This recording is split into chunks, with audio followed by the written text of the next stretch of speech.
निकला गे मैया के कलशवा आंगनवा बीचे। निकला गे मैया के कलशवा आंगनवा बीचे। पूजे सब मैया के चरणवा कुंवरवा बीचे। पूजे सब मैया के चरणवा कुंवरवा बीचे। निकला गे मैया के कलशवा आंगनवा बीचे। कलशा के नीचे ही बेदिया बनाइले। बेदिया के यारी यारी जौआ बोआइले। निकला गे जौआ के लहरिया आंगनवा बीचे।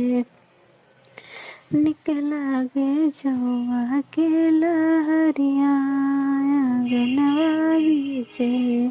निकला गे मैया के कलशवा आंगनवा बीचे। पूजे सब मैया के चरनिया कुंवरवा बीचे। पूजे सब मैया के चरनिया कुंवरवा बीचे। कलशा के ऊपर आयाम पल्लो लगावली।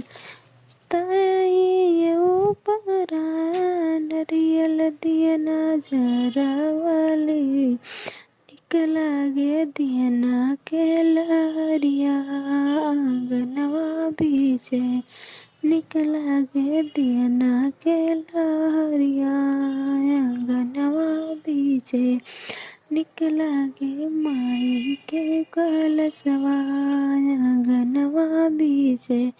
पूजे सब मैया के चरनिया कुंवरवा बीचे। केहू ये लाल चुनरी केहू पियर की चुनरिया। केहू चढ़ावे धानी रंग चुनरिया आंगनवा बीचे। केहू चढ़ावे धानी रंग चुनरिया आंगनवा बीचे।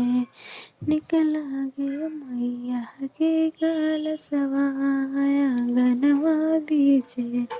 पूजब मैया।